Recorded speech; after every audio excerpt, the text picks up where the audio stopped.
Distance into dimension. बात बच्चों इस चैप्टर में 2 एक्सरसाइज, आपको सिर्फ एक एक्सरसाइज पढ़नी है और उसी से आपका सवाल आना है। एक बात और क्लियर करो, एक्सरसाइज के सवाल आसान है, एग्जाम्पल के सवाल संभावना पेपर में जो आएगी वो लॉन्ग क्वेश्चन की और एग्जाम्पल से ही आना, ठीक है। इसमें डिस्टेंस इनटू डायमेंशन आपका सबसे पहला टॉपिक है कैटेनरी। कैटेनरी बच्चों आप एक बात ध्यान से सुन लें, इस किताब में जो पहले 10 प्रश्न आते हैं 3-3 नंबर के, 3 से 4 डेफिनेशन तो 100% 3 से 4 डेफिनेशन आप तैयार नहीं करते हो डेफिनेशन को। और एक बार मैं बताऊं 7 डेफिनेशन आई हुई है शायद 2019 में, 7 डेफिनेशन एक ही पेपर में 2019 में, इसी थर्ड पेपर में पहले 10 में से 7 डेफिनेशन है 3-3 नंबर की, 21 नंबर की। तो डेफिनेशन इग्नोर ना करें और इम्पोर्टेंट डेफिनेशन में से, और इस एक्सरसाइज में जो भी डेफिनेशन है एक डेफिनेशन 100% गारंटी के साथ कैटेनरी से ही रिलेटेड है सभी डेफिनेशन बच्चों। कैटेनरी और एक होती है कॉमन कैटेनरी।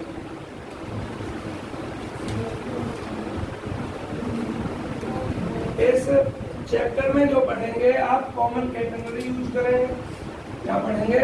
कॉमन। अब चूंकि पूरे चैप्टर में कॉमन कैटेगरी पढ़ेंगे इसलिए इस चैप्टर में बार बार कॉमन कैटेगरी नहीं लिखा गया है। क्या लिखा गया है? केवल कैटेगरी। तो ये वाली कैटेगरी को ये कैटेगरी नहीं समझेंगे, इसमें और इसमें अंतर।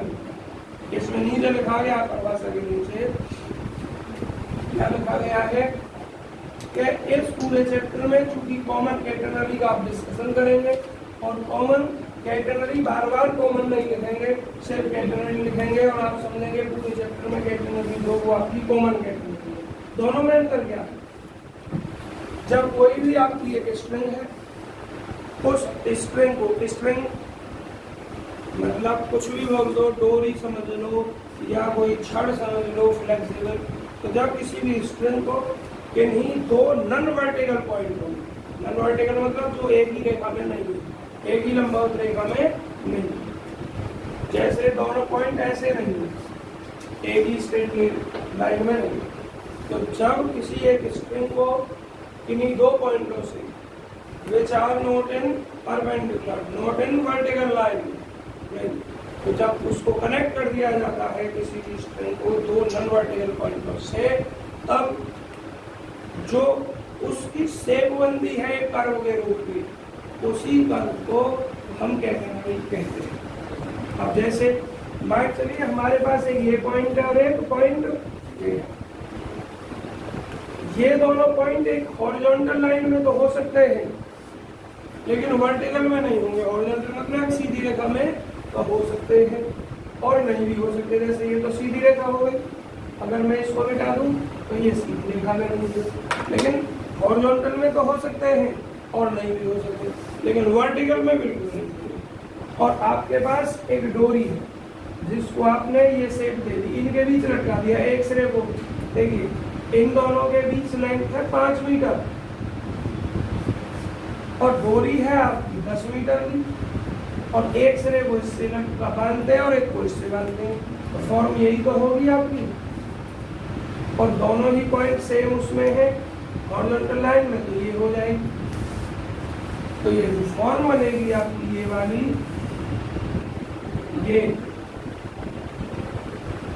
ये वाली जो फॉर्म है ये कैटेगरी क्या कहलाएगी? कैटेगरी कहलाएगी। जिसका लोएस्ट पॉइंट कभी भी ऑरिजिन पर नहीं होगा, जिसका लोएस्ट पॉइंट कभी ऑरिजिन पर नहीं होगा और इनसे कुछ ऊंचाई पर होगा, जिसको हम पैरामीट्रिक डिस्टेंस बोलते हैं। क्या बोलते हैं इसको हम? अब बच्चों ये कैटेगरी डेफिनेशन है। कॉमन कैटेगरी क्या?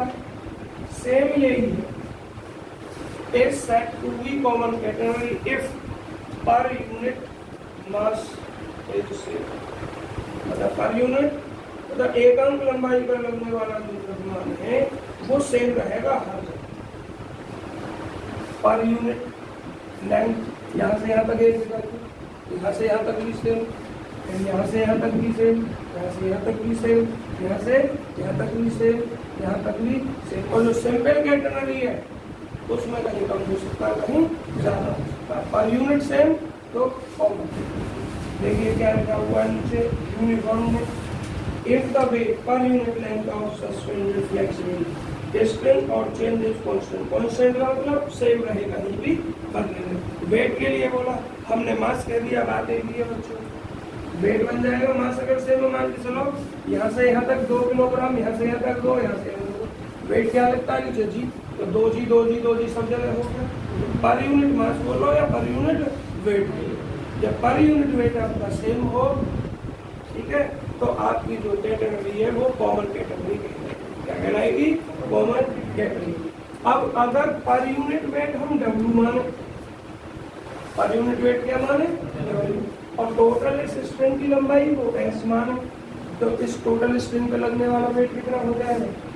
W। समझ में आ गई डेफिनेशन? दोनों डेफिनेशन समझ में आ गए, एक कैटेगरी की और यूनिफॉर्म या कॉमन कैटेगरी। बच्चों आगे देखिए क्या है,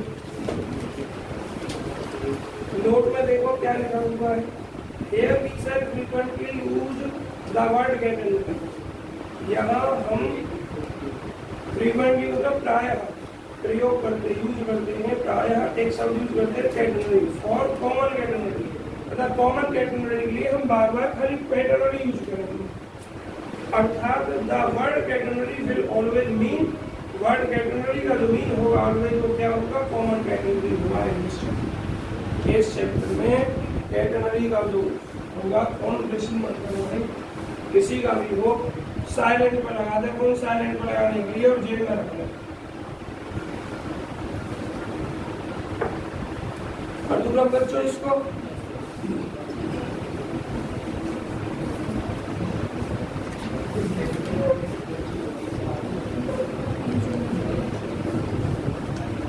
आवाज में बच्चों यहाँ से इस चैप्टर की इंपोर्टेंट कहानी शुरू हो जाती है। डेरिवेशन इंपोर्टेंट है, intrinsic equation of the common category, common category की इंट्रिंसिक इक्वेशन जो है equal to C tan psi होती है, वो कैसे करेंगे? एक तो y equal to C, y और x में होती है, जिसको हम कार्टेशियन फॉर्म में कहते हैं। एक इंडक्शन फॉर्म में होती है s और psi के रूप में, s equal to C tan psi। ये कैसे निकाली जाती है? कार्टेशियन निकालने के लिए इंटरसेप्ट आपको पता होना चाहिए, इंटरसेप्ट के बाद आगे बढ़ा जाएगा कार्टेशियन निकालने के लिए, तो इसलिए पहले इंटरसेप्ट इंपोर्टेंट है। Intrinsic equation of the common category, common category. बच्चों अब 2 तरीके हैं आपके पास में, एक तरीका तो सिर्फ डेरिवेशन को समझ लीजिए, मैं पूरा थ्योरी ना करूं, क्योंकि मेरे जो नोट्स हैं उसमें जब PDF मिलेगी तो उसमें मेरी लैंग्वेज में थ्योरम होएगी। और दूसरा तरीका ये कि जैसे नॉर्मली मैं किसी डेरिवेशन को कराता हूँ ऐसे बताओ क्या करूँ, ऐसे ही कराऊँ जैसे कराता हूँ, चलिए पढ़ लीजिए ऐसे। इंट्रिंसिक इक्वेशन होती क्या है? इंट्रिंसिक इक्वेशन का जनरल फॉर्मूला होता है s equal to c tan psi। इसको हम कैसे ड्राइव करेंगे? सबसे पहले हम चित्र बनाएंगे इसका कॉमन कैटेगरी का, और बच्चों मोस्टली चीजें चित्र से ही बना लिखनी है आपको। क्या लिखनी है?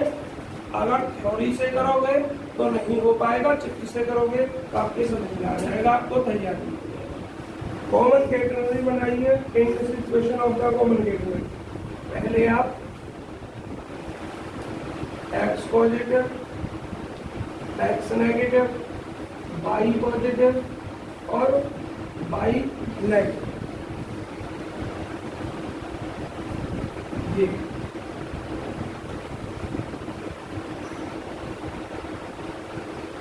आपके पास हॉरिजॉन्टल पॉइंट है ए और बी, जिनके बीच में आवाज नहीं, ए और बी, ये ए और बी। अच्छा, इसमें सी लिखा है, जिसके बीच में कोई भी स्ट्रिंग आपकी लटकी हुई है, या कोई भी स्ट्रिंग है जो तो हॉरिजॉन्टल पॉइंट बी और सी के बीच लटकी हुई है, जिसका लोएस्ट पॉइंट क्या बताया इसने, ए बताया। अब ये इस पॉइंट को डी माना है आपका, और इसको यूनिफॉर्म कैटेगरी बोल सकते हैं, कॉमन कैटेगरी बोल सकते हैं, या इस चैप्टर की थ्योरी के अकॉर्डिंग इसको खाली कैटेगरी लिख सकते हैं। A string is hanging between 2 points B and C in the form of CAB या BAC। थ्योरी बाद में लिखेंगे, पहला समझ लीजिएगा। इसके बाद में बच्चों यहाँ जनरल में कोई बिंदु एक P है, P से इस पर एक टेंजेंट खींची गई है, डेरिवेशन है बस कुछ ना। तो बच्चों आपका ये जनरल जो P पॉइंट माना है आपने, तो आप थोड़ा सा ये जो आपने P पॉइंट लिया है, इस आर्क की लंबाई इसने S मानी, ए बी की लंबाई कितनी मानी है, S। कॉमन कैटेगरी पूरे चैप्टर में इसका वेट कितना हो जाएगा, बोलो WH हो जाएगा। तो कहाँ काम करेगा, नीचे की तरफ काम करेगा। तो आपका ये इधर इसने लिखा है, ये नीचे क्या है, WS आपका, और आवाज नहीं भाई,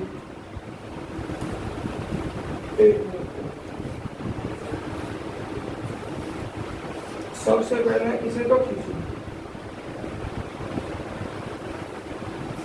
एक यहाँ टेंजेंट खींचो लोएस्ट पॉइंट पर, दो टेंजेंट खींचनी है, एक लोएस्ट पॉइंट पर खींचनी है और एक जो इस पर खींचनी है। बच्चों टेंशन एक P इस टेंजेंट के अलोंग, और एक लोएस्ट पॉइंट पर जो टेंजेंट है इसके अलोंग टेंजेंट क्या, टेंजेंट नहीं कैंसल P विश्वा फोर्स हो गया। अब जरा आप एक बार देखिए, बता दो भाई समझूंगा, मतलब एक तो टेंशन लगेगा इस स्ट्रिंग पे, कुछ तो टेंशन होगा। तो ये लटकी हुई है इस तरफ से, तो एक टेंजेंट इधर खींची गई है, एक इसके लोएस्ट पॉइंट पर खींची गई है। वेट हमने इस पोर्शन का क्या माना है, WS माना है, जो कहाँ काम करेगा, नीचे की तरफ काम करेगा। तो एक कोई इसके टेंजेंट पे भी तो काम करेगा, हॉरिजॉन्टल डायरेक्शन में 3 फोर्स काम करेंगे, उसको रिजॉल्व करेंगे। बस ये चित्र बना दूँ आपका, और उसके बाद जब चित्र बन जाएगा थ्योरी आपको देख कर लिखने की जरूरत नहीं है, डायरेक्ट लिख दोगे और अपना डेरिवेशन हो जाएगा सवाल में। अब ये कुछ ना कुछ तो एंगल होगा बच्चों, यहाँ इंडेक्सिव इक्वेशन निकाल रहे हैं, टेंजेंशियल एंगल बना जाएगा। टेंजेंशियल का मतलब टेंजेंट जो एक्स अक्ष पर बना रही है, टेंजेंशियल एंगल साई ले रहे हैं, तो ये हमारा एंगल साई हो जाएगा। और आप यहाँ से इसको नीचे W को दिखाओगे, ये नीचे आपका W।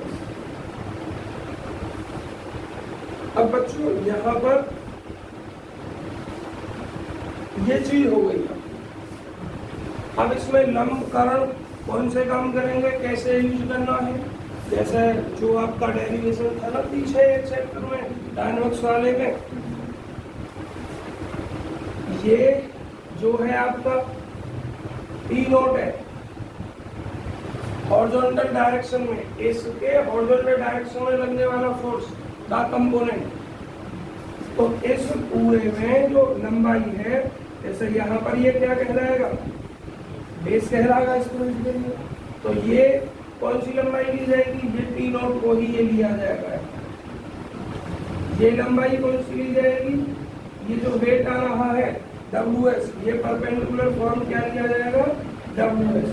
और बच्चों क्या रह गया, ये कर्ण, ये कर्ण इसके अलोंग में है, इसके अलोंग में, ये क्या लिया जाएगा, P लिया जाएगा। अब हम एक रिलेशन निकालेंगे किसके लिए, कॉस के लिए और एक रिलेशन निकालेंगे साइन के लिए, वहीं से काम करेगा। अब देखो थ्योरी कैसे लिखनी है, मुझे एक बात बताइए, थ्योरी में यहाँ लिख दूँ या फिर अपने आप लिख लोगे, पीडीएफ में आपको मिलेगी लिखेगी, कैसे लिखनी है थ्योरी? हमें तो टाइम वेस्ट ही होगा आपका, इतने में आगे बढ़ जाएंगे। थ्योरी ऐसे लिखनी है, देखो आवाज नहीं भाई। Let a string is hang between two horizontal point B and C in the form of BAC या CAB, जैसे भी आप लिखना चाहते हैं। देखिए any point at category is B, let AP is equal to S and since in uniform catenary per unit length W, so rate of AP is equal to कितना WS, which is acted downward, जो कहाँ कार्य करता है, नीचे की तरफ काम करता है। और देखो इसको कोई नाम दे देना आप यहाँ, टेंजेंट। एक टेंजेंट है जो बिंदु P पर खींची गई है, वो मेक्स एन एंगल साई, जिसको हम टेंजेंशियल एंगल कह रहे हैं। और बच्चों एक फोर्स आपका T नोट जो एक्ट है आपका इसमें, इसके लोएस्ट पॉइंट पर हॉरिजॉन्टल डायरेक्शन में, और एक आपका बिंदु P पर है, वो क्या है T। तो तीन फोर्स हो गए, इनको रिजॉल्व करने पर, क्या करने पर, रिजॉल्व करने पर। तो कहाँ तक की थ्योरी हो गई, यहाँ से यहाँ तक की थ्योरी हो गई, जो 1 2 3 पॉइंट जो लिखे हैं, 1 2 3 पॉइंट जो लिखे हैं, यहाँ तक की थ्योरी हो गई सोल्यूशन। इतनी लिखनी है, सब कुछ नहीं लिखना जितना बुक में लिखा हुआ है, और बाकी और अच्छे से आपको नोट्स में लिखी मिल जाएगी सब कुछ। अब क्या लिखना है आगे बाद, रिजॉल्विंग 3 फोर्सेस जो भी। अब कैसे कैसे इन्हें रिजॉल्व करोगे बच्चों, लिखोगे इस त्रिभुज में, नाम दे दो इसको भाई। अगर थ्योरी रटोगे पहले तो गारंटी है याद समझ नहीं सकते हो, खूब रट लेना, अगले दिन भूल जाओ। इनको नाम दे दो कुछ कुछ, क्या नाम दे रखे इसने, इसने लिखा है इसको Q, इसको लिखा है इसने M, और इसको लिखा है इसने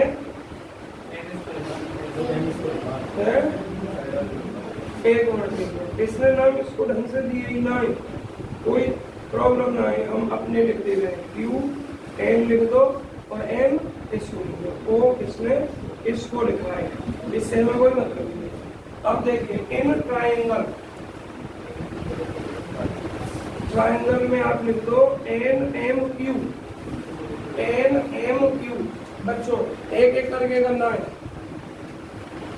चलिए पहले कॉस साई कर लेते हैं। कॉस साई, कॉस क्या होता है बच्चों, आधार होते कारण, बेस अपॉन हाइपोटेन्यूज, बेस कितना है MN, और ये कितना है MQ। तो MN इसके अलोंग में, इसके अलोंग में, और ये T नोट, MQ इसके अलोंग में, इस टेंजेंट के अलोंग में, और ये कितना T, और ये कॉस साई। तो बच्चों ये कितना होगा, T naught is equal to T cos psi. एक इक्वेशन ये वाली लिखी हुई होगी, T naught is equal to T cos psi, direct लिख दिया इसने। एंड इसी त्रिभुज में बच्चों आप लिखो साइन साई, क्या लिखोगे, साइन साई। और बच्चों साइन साई क्या हो जाएगा, लंबवटे कौन है, मतलब परपेंडिकुलर बटे ये, और ये कितना है NQ, और बटे ये कितना है MQ। NQ देखो क्या WS, और MQ कितना P, आवाज नहीं, तो ये WS इज इक्वल टू हो जाएगा आपका T इंटू साइन साइन। इनमें से एक को 1 मान लोगे, एक को 2 मान लोगे। 1 2 मान रखा है ना, इसको मान रखा है 1 और इसको मान रखा है 2। बच्चों इंट्रिंसिक इक्वेशन जो होती है आपकी, अगर आप याद रखो तो ये होती है S is equal to C tan psi. क्या होती है, S is equal to C tan psi. तो tan साई का रूप कब आ सकता है, जब इस इक्वेशन में इससे डिवाइड कर दो। Equation 2 is divided by first से डिवाइड करने पर, देखिए जरा T साइन साई बटे T कॉस साई, T से T कट गए, tan साई, आवाज नहीं है। और ये कितना आपका सेकंड में डिवाइड कर रहे हैं फर्स्ट से, WS अपॉन कितना P नोट। तो बच्चों यहाँ आपको ये P नोट का मान देना पड़ेगा। P नोट क्या है बच्चों? P नोट की वैल्यू आपको ये यूज करेंगे। और कैसे यूज करनी है, यहाँ देखो लेट दिया हुआ है, ये अपना कैलकुलेशन रिपोर्ट, ये कोई रीजन नहीं है, लिखा हुआ आपकी बुक में now let P naught is equal to कितना W इंटू सी, इस फॉर्म में सीधे में लाने के लिए। अब P नोट क्या है आपका? पर यूनिट वेट है, और C क्या है? ये हाइट है आपकी सेंटर से, सेंटर में और से उसके वर्टेक्स तक। तो आप क्या लिखोगे? Let T naught is equal to W into C. तो ये क्या हो जाएगा? 10 psi is equal to W S बटे W सी, W से W cancel, S is equal to C 10 psi. ऐसे आपको ये तैयार करना। ध्यान रखना थ्योरी पहले मत याद करना, पहले बस अपने चित्र में ध्यान रखना क्या क्या बनाया और उस चित्र के ठीक है। ये बच्चों मानकर चलना है T naught is equal to W C, otherwise यहाँ से कोई रीजन नहीं है कि ये T नोट की वैल्यू W इंटू सी कैसे आएगी। इसको लेट कर लीजिए, T naught is equal to W into C. मुझे भी नहीं पता है कि रीजन क्या है कि T नोट को हम W सी क्यों मान रहे हैं। लगाकर देखने दिमाग वैसे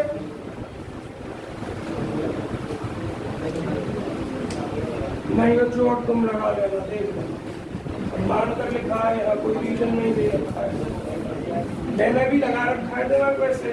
मेरी समझ में नहीं आता कि T नोट को W इंटू सी किस आधार पर मानना है। चलिए अब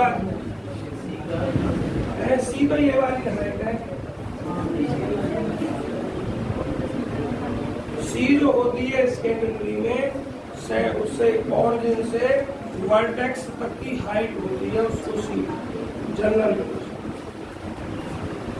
तो अगर आप चित्र समझेंगे पहले तो थ्योरी तैयार हो जाएगी, थ्योरी याद करोगे रटोगे तो चित्र भूल जाओगे। समझ में आ गया?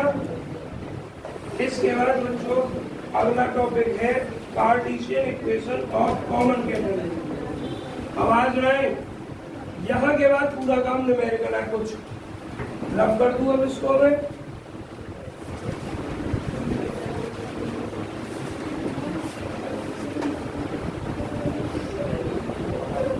आवाज नहीं भाई,